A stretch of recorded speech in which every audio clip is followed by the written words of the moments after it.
ላይ እንደዚህ አይልም። የኛ መጽሐፍ ቅዱስ ላይ ራስ ተርከ ካላወጣው በስተቀር የኛ መጽሐፍ ቅዱስ ላይ እንደዚህ አይልም።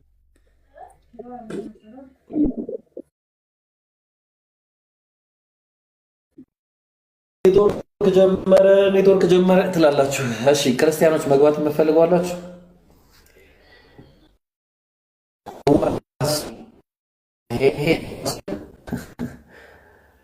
who wants to play ጨዋታ የሚባል ትላላችሁ ማለት ክርስቲያን ብቻ ቡርኪና አትሰከነ ሰው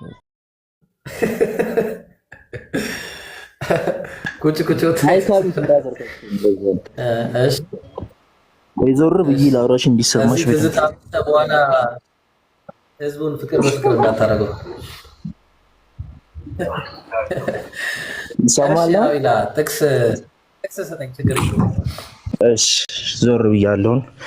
በደምብ ይሰማሽ አቢ ተስፋ አደርጋለሁ። ዮሐንስ ወንጌል ምዕራፍ 10 ቁጥር 30 እስቲ ክፈትልኝ። እና ባንድ ነን ይላል። አሚና ባንድ ነን ይላል። እሺ አሚና ባንድ ነን ማለት ቆይ አንዲ ትንሽ ላውራና ትቀጥልልኛለህ ምስማማ ከሆነ እሺ። እኛ የምናምነው በአንድ አምላክ ነው ብዬ አምናለሁ እኔ በራሴ ማለት ነው።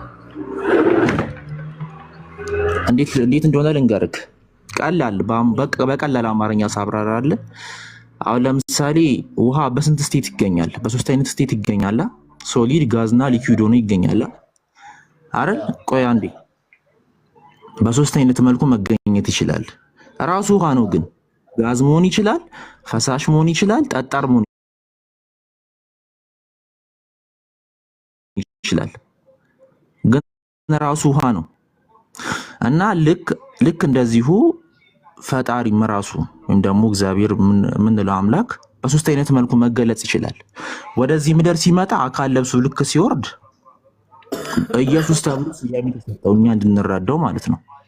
ወልድ ወይም ደግሞ ኢየሱስ ተብሎ ስያሜ ተሰጠው። ላይክ እኛ ለምን ይሄንን ዩኒቨርስ የፈጠረ ይሄንን ጋላክሲ የፈጠረ አምላክ እኛ በትንሽ ጭንቅላታችን መረዳት ስለማንችል በጠባብ ደረትና በትንሽ የሰው መልክ ተፈጥሮ መጣ ወደዚህ ምድር ማለት ነው። ተፈጥሮ መጣ። ኦኬ እሺ። ስለዚህ ተፈጥሮ መጣ። ያ መልክ ያንን የያዘው ፐርሰን አምላክ ያንን የያዘው ተፈጥሮ መጣ አምላክ ቆይ አንዴ ያንን ሰው ሆኖ የመጣው አምላክ ኢየሱስ ተብሎ ስያሜ ተሰጠው። ስለዚህ ምን ተባለ? እስከ መስቀል ደረጃ እስከ መድረስ ድረስ ደረሰ። እሱ ሰው ሆኖ ስለመጣ ብቻ በሱ በኩል ያመነ በሙሉ ወደ መንግስተ ሰማያት መግባት ይችላል ማለት ነው። ገባ? እኛ እንድንረዳው ነው ኢየሱስ ተብሎ ስያሜ የተሰጡት በሰው መልኩ የመጣው። ይሰማል? ኢብራሂም ኔትወርክ ይዟል መሰለኝ። ሰምቻለሁ በደንብ። አሁን ይሄን ሁሉ ያወራው መጽሐፍ ቅዱስ ላይ ስተኛ አንድ ሁሉንም አዳምጫለሁ። መጽሐፍ ቅዱስ ላይ የሌለ ነገር ነው ያወራው ስተኛው ቃል በቃል ነው ያልኩት ነገርማ ቃል በቃል የተጻፈ መጽሐፍ ቅዱስ ላይ የለም። ግን ኢንተርፕሬት አድርጌ ነው ነገርኩህ። ገባ? የተጻፈውን አሁን የሰጠው ቃል የለም። ዮሐንስ ወንጌል ምዕራፍ 10 ቁጥር 30 ቃል በቃልማ የተጻፈው አሁን ይሄ ሁሉ እኔና በአንድ ነን አለ። እኔና በአንድ ነን ያለው በምንድን ነው? አንድ ነው? በዓላማ ነው? በምንድን ነው ገልጿል? እዛ ጋር እኔና በአንድ ነን እኮ ማለት ይኸውልህ አንድ አምላክ ነው እኮ አንድ አምላክ ነው። ራሱም አምላክ ነው። እኛ ያለውም ራሱም አምላክ ነው። አምላክ ስለ ራሱ እኮ ነው እያወራል። ሁለት ፐርሰናሊቲ አይደለም እያወራል። አቢ ላይ ችግር መጣ። እንደዛ ሲሆን ችግር ሊመጣ ነው፣ ትልቅ ችግር። ዮሐንስ ወንጌል እዛው ምዕራፍ 17 ቁጥር 11 ላይ ከዚህ በኋላ በዓለም አይደለም፣ እነሱም በዓለም ናቸው፣ እኔም ወደ አንተ እመጣለሁ አለ። ቅዱስ አባት ሆይ እነዚህ የሰጠኝ እንደ እኛ አንድ የሆኑ ዘንድ አለ። እንደማ እንደኛ እንደ አብና እንደ ወልድ አንድ የሆኑ ዘንድ አለ። ስለዚህ አብና ወልድ አንድ አምላክ ከሆኑ እነዚህ አብ የሰጠው እንትኖች ደግሞ አንድ ሰው ናቸው እንጂ 12 ሰዎች አይደሉም ማለት ያስማማናል።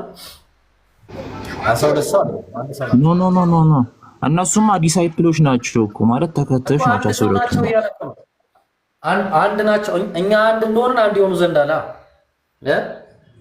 እኛ አንድ እንደሆነ እኮ በሱ በኩል ይኸውልህ የነገርኩ ኢየሱስ የተባለው ስም የተሰጠው አካል ራሱ አምላክ ነው ብያለሁ።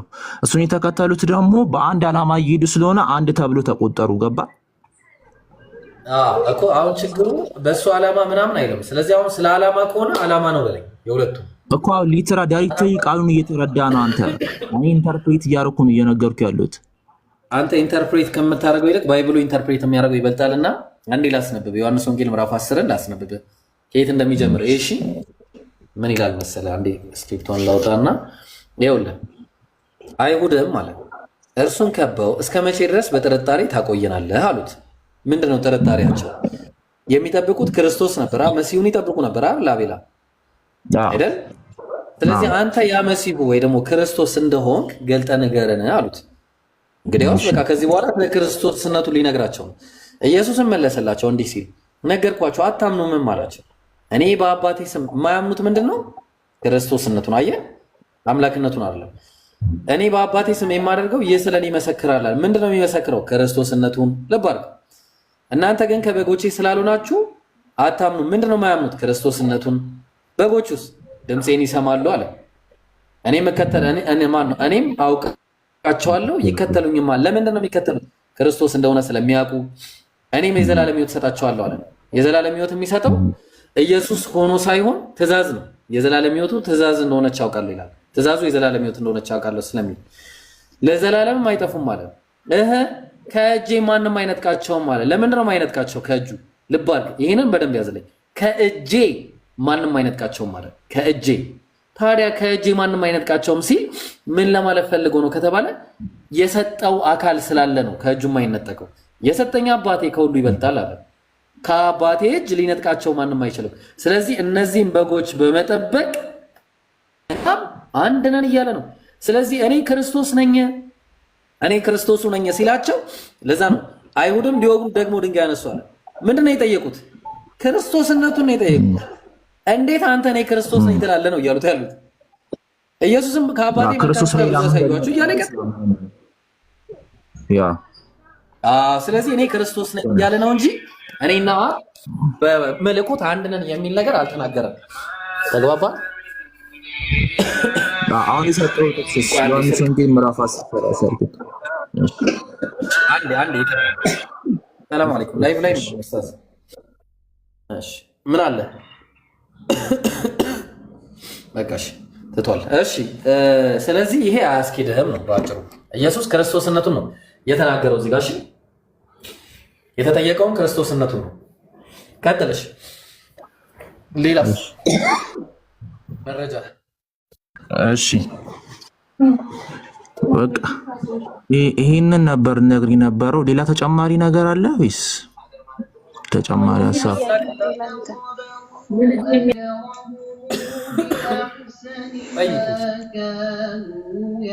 ልጠይቅህ አቤል፣ ፈቃደኛ ነህ?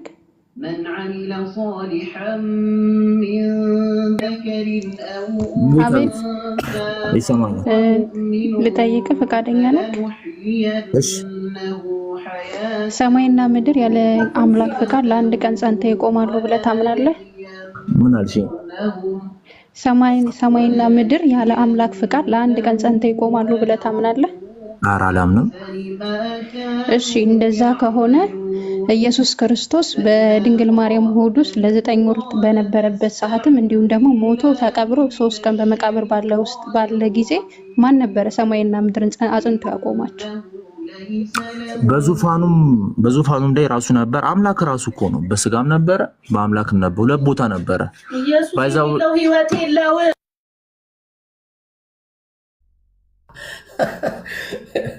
እንደዚህ ነው ነገሩ። እሺ እኛ ታዲያ እውነት ነው ኢየሱስ የሌለው እውነት ነው ህይወት የለውም። እሺ በኢየሱስ ነብይነት፣ በኢየሱስ መልእክተኝነት፣ በኢየሱስ ክርስቶስ ማመን ህይወት የለውም። አዎ ደንቀለ አልተሳሳትሽበት። ሶሪ አንዴ ከፋሚሊ ጋር ስለነበርኩ ነው። ሽታ ይሰማል።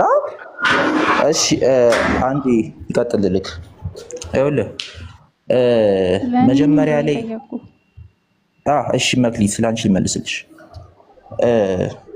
መጀመሪያ ላይ ምንድነው የማቴዎስ ወንጌል ሉቃስ መጀመሪያ የአዲስ ኪዳን የሚጀምርበት መጽሐፍ አለ አይደለ? የሉቃስ ወንጌል እሱ ላይ ሲጀምር ምንድነው እንዲያውም መላእክቶች አልተደነቁም ማለት ኢየሱስ ወደዚህ ምድር እንደመጣ ባወቁ ጊዜ ማለት በማርያም ሆድ ውስጥ እንደተጸነሰ ባወቁ ጊዜ ተደነቁ ይላል። ለምን የተደነቁት? በዙፋንም ላይ ነበረ፣ ከወረደም በኋላ ደግሞ በአካልም ተገልጦ ነበር። ሁለት ቦታ ነበር፣ በአንዴ ሁለት ቦታ መገኘት ይችላል። ስለዚህ አምላክ ሁለት ነው ማለት ነው። በድንግል ማርያም ሆድ ውስጥ ያለው በሰማይ ላይ ያለው እግዚአብሔር አንድ ነው። ቅድም ከመነሻ ይልቅ አልሰማ። ቆይ አንድ አስጨርሽኝ። ቆይ አንዴ ከመነሻ ይልቅ ሳውራ እኮ አልሰማሽኝ መጀመሪያ እኛ እንድንረዳው ብዬ ቅድም በትንሽ ሎጂክ አስረድቼሽ ነበረ። ውሃ በሶስት አይነት ስቴት ይገኛል አይደለ? ውሃ መሆን ይችላል፣ ሶሊድ መሆን ይችላል፣ ጋዝ መሆን ይችላል። ግን ራሱ ውሃ ነው። ሌላ ፔትሮሊየም አይደለም፣ የተለያየ ጋዝ ወይም ደግሞ ሚኒራል አይደለም። ራሱ ነው በሶስት አይነት ገጽታ። ግን አንዱ ከአንዱ ተነጥሎ ውሃ መባል አይችልም አይደለም? ውሃ መባል አይችልም። ራሱ ማለት ራሱ ውሃ ነው በተለያየ መንገድ የተገኘው ነው አይደለም? አሁን እነዚህ ሶስቱ እንትኖች ተነጥለው አንዱ ውሃ መስጠት አይችልም። ወይስም እንዴ ሶስቱም አንዱ አምላክ ነው። ሶስት አይነት ገጽታ የተገለጸው እንጂ የተለያየ እግዚአብሔሮች ኖሩ አይደለም። ገባሽ?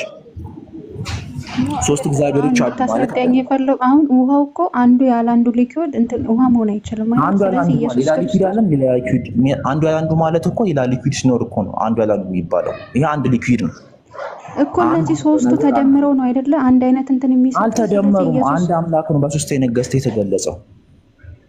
እሺ ሶስቱ አምላክ አንድ ናቸው የሚል በመጽሐፍ ቅዱስ ላይ አለ። ነገርኩሽ። ስለሰጠኝ ትችላለህ። ዮሐንስ ወንጌል ምዕራፍ 10 ቁጥር 30 ኢብሮ አንዴ ልታወጣልኝ ትችላለህ? ቅድም አውጥቶት ነበር ኢብራሂም አውጥቶ ነበር ብሮ። አይ እሷ የጠየቀችኝ ይመልስ። አይ እሷ ስለጠየቀችኝ ነው ጠየቀችኝ። አያስኬድማ አቤላዬ። አሁን በቃ ቆይ መክሊት ወይ በኋላ ታውቅ ሌላ ሰው እንዳትተናግርና መክሊት እኔ ጋር ይጨርሱ። እሺ መክሊት እሺ ይቅርታ መሰለህ አቤል። እሺ ችግር ምን አለ መሰለህ፣ ይሄ አሁን ስለ ክርስቶስነት የሚያወራው ስለ ክርስቶስነት የሚያወራን ነገር አምጥተህ ስለ አምላክ እሷ የጠየቀችኝ በአንድ ችግር የለውም። በቃ አሁን ክርስቶስ አምላክ እንደሆነ የሚናገር አንድ ሰው የሚነግረኝ ካለ ከአንተ ውጭ አቤል አንተ እንትን ብለዋል። እስኪ ምናልባት ጸጊ ምናልባት ከነገረች እሺ ጸጊያለሽ ጸጊ። አቤት አቤት ሼክ እብራሂም እንዴት ነህ? እሺ ቄስ ጸጊ እንዴት ነሽ? ደህና ነሽ? ሁሉ ሰላም ነኝ። እሺ እንዴት ነው? ደህና ነኝ፣ ሁሉ ሰላም ነው። እሺ እሺ ካህን ደህና አልሐምዱሊላህ። እሺ ምን አለ እስቲ ክርስቶስ አምላክ ነው የሚል እስቲ ስጭም። ፊልጵስዩስ 2 አውጣ። ፊልጵስዩስ ምዕራፍ 2 ቁጥር 6 ነው አይደል? መቼስ እሱን ነው የምታመጪው። እሺ ላውጣለሽ። እርሱ በአምላክ መልክ ሲኖር ሳለ አለ እንጂ አምላክ ነው ሳለ በቃ እሱ በአምላክ መልክ ሲኖር ሳለ አለ አይደል? በአምላክ መልክ ሊኖር የሚችል ነው።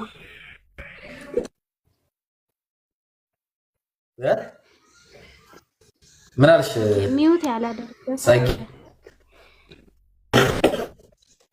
ያደረገ ሰው አለ። ሚውት ያድርግና ድምጽክ ያስተጋባል።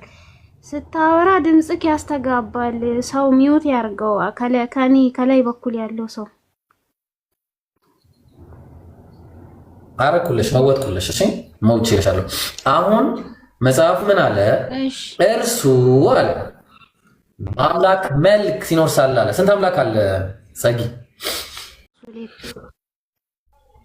እኮ ፊልጵስዩስ እሱ በአምላክ መልክ ሲኖር ሳለ አለ እኮ። እርሱ በአምላክ መልክ ሲኖር ሳለ ነው የሚለው እንጂ አምላክ ሆኖ ሳለ አይደለም። እሺ ከዛ ልቀጥልልሽ። ከአምላክ ጋር መተካከልን መቀማት እንደሚገባ ነገር አልቆጠረውም ማለት። ስለዚህ ከአምላክ ጋር መተካከልን መቀማት እንደሚገባ ነገር አልቆጠረውም። ባይሆን የተሰጠው ስልጣን ነበረ። እግዚአብሔር ከፍ አድርጎታል። ከስምም በላይ የሆነ ስምም ሰጥቶታል። ነገር ግን የባሪያን መልክ ይዟል። እሱ ስልጣን ተሰጥቶት እያለ ከፍ ተደርጎ እያለ ነገር ግን የባሪያን መልክ ይዞ በሰው ምሳሌ ሆኖ ራሱን ባዶ አደረጋለ። ራሱን ያ ሁሉ ስልጣን እያለው ማለት ነው። እንደ አዳም ስልጣንን ለመናጠቅ አልፈለገም ከእግዚአብሔር ጋር ማለት እግዚአብሔርም ማለት አዳም መልካምና ክፉን ለማወቅ ከኛ እንዳንዱ ሆነ እንዳለው እንደዛ አይደለም የሚሆነው። ተግባባን? ባይሆን ምንድነው በምስሉም እንደ ሰው ተገኘ፣ ራሱን አዋረደ፣ ለሞትም ይኸው የመስቀልም ሞት እንኳን የታዘዘ ሆናለ። በዚህ ምክንያት ደግሞ እግዚአብሔር ያለ ልክ ከፍ ከፍ አደረገዋል። ከስምም ሁሉ በላይ የሆነ ስም ሰጠው፣ ስልጣን ሰጠው ማለት ነው በአጭሩ። ስለዚህ ኢየሱስ ራሱን በማስተናነሱ ምክንያት እግዚአብሔር ከፍ ከፍ ማድረጉን የሚያሳይ ስለ ራስ መተናነስ የሚያሳይ ጥቅስ እንጂ ኢየሱስ አምላክ መሆኑን የሚያሳይ ጥቅስ አይደለም። ከይቅርታ ጋር ስለ ትህትና ነው የሚያሳየው። ግን በእግዚአብሔር መልክ ሊኖር የሚችል ማን ነው አልኩህ እኮ። ኧረ ልስጥሻ፣ በጣም ብዙ አለ። ለምሳሌ ሁለተኛ ቆሮንቶስ ምዕራፍ 4 ቁጥር 4 ላይ ለእነርሱም እግዚአብሔር ምሳሌ የሆነ ክርስቶስ የክብሩ ወንጌል ብርሃን፣ ስለ ኢየሱስ የእግዚአብሔር ምሳሌ እንደሆነ ተናገረና አንደኛ ቆሮንቶስ በተመሳሳይ ምዕራፍ 11 ቁጥር 7 ላይ ወንድ የእግዚአብሔር ምሳሌና ክብር ስለሆነ አየሽ፣ የእግዚአብሔር ምሳሌና ክብር ላይክነስ ነው ባጭሩ። ሞርፌ የሚለው ቃል ላይክነስ ነው። ምንም አዲስ ነገር የለውም። እሺ እብሩ አዲስ ነገር አይደለም ብትልም ባትልም በእግዚአብሔር መልክ ሊኖር የሚችል እሱ ማን ነው ነው እኮ ያልኩ። ጥቅሶችን ደስ የሚሉ ጥቅሶችን ሰተኛል። አንድ የሚያነብሰው ማቅረብ የሚችል ጥቅስ ነው። አደንቅሃለሁ። በነገራችን ላይ ግን በእግዚአብሔር መልክ ሊኖር የሚችል ሌላ አለ ወይ ከክርስቶስ ውጪ ማለት ነው? ጥያቄውን ግልጽ ሳይሆን አዎ አለ እኮ አልኩሽ። ወንድ ልጅ የእግዚአብሔር መልክና ምሳሌና ክብር ነው አለ። ወንድ ልጅ ለምሳሌ እግዚአብሔር ማለት ሰውን በመልካችን እንደ ምሳሌያችን እንፍጠራለን። ተግባባን? ላይክነስ ነው ሞርፌ እንፍጠር። እሺ ቆይ አሁን የሄድኮ ወዴት ነው? ወደ ዘፍጥረት 1:26 ነው የሄድኮ። ባዩ ማን ነው? ቆይ እሱን ደግሞ አሁን ይሄን ጨርሰናል። እዛ ላይ እናውራ። ይሄን ጨርሰናል። እዛ ላይ እናውራ። ያው እኮ እኔ እኮ ስለ መልክ ነው እያወራለሁ። መልክ ስለ መልክ እያወራሁ ነው። እግዚአብሔር ማለት እኮ ስለ መልክ እኮ ነው። መልክ ማን የተፈጠራል አላልሽም ቅድም? እግዚአብሔር ማለት ሰው በመልካችን ቆይ ተፈጠረ አላልኩም እኮ። አሁን ደግሞ ወዴት ሄድክ? ወደ ፍጡር መጣህልኝ። ኢየሱስን ፍጡር ነው ለማፈጠር ኢየሱስን ፍጡር ላሳይሽ። ወደዛ ወዴትም አትሄዳ እኮ እና ታዲያ መልክ ሲኖር ሳለና ሰው ተፈጠረ ይላል። አንተ የምትጠቅስልኝ ዘፍጥረት ላይ ገና እየተፈጠረ ያለው ነው። እናትዬ በእግዚአብሔር መልክ ሲኖር ሳለ ማለት ምን ማለት መሰለሽ? በእግዚአብሔር መልክ ሲኖር ሳለ ማለት እግዚአብሔር ስልጣን ሰጥቶት ከፍ አድርጎት ሳለ ማለት ነው። ቦታ ሰጥቶት ሳለ ማለት ነው። ክብር ማለት ነው እኮ። ቆይ ዳንኤል ስንት ፐርሰንት ነው? አንዴ እኔንም አዳምጠኝ። ዳንኤል 1% ነው። ዳንኤል ካለ ዳንኤል አንድ ሰው ነው። ለምንድን ነው ታዲያ ዳንኤልን እግዚአብሔር ማን ነው? ዳንኤል ሲናገር እኛ እያለ የሚናገረው ለምንድን ነው? እኔ ማለት ፋንታ ቆይ ወደ ነገስታት ጋር ከሄድክ ነገስታት ጻፊዎች አሉ። አልጠየኩሽም። ስለ ዳንኤል ነው የጠየኩሽ ጽጌ። እሺ ዳንኤል ወደ ዳንኤል ትመጣልኛለህ። ቋንቋ ነው እያወራን ያለ ነው። ቋንቋ ትክክል አይደለም። አንተ ልትፈታልኝ የሄድክበት ቋንቋ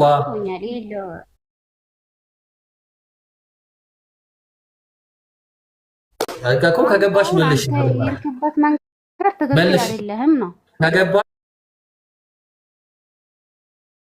መልሽ። መጀመሪያ ዳንኤል 1% ሆኖ ሳለ ለምንድን ነው እኛ እያለ የሚናገረው? እኛ እያለ ለምን ይናገራል? እሺ ቆይ አንዴ ቆይ። እሺ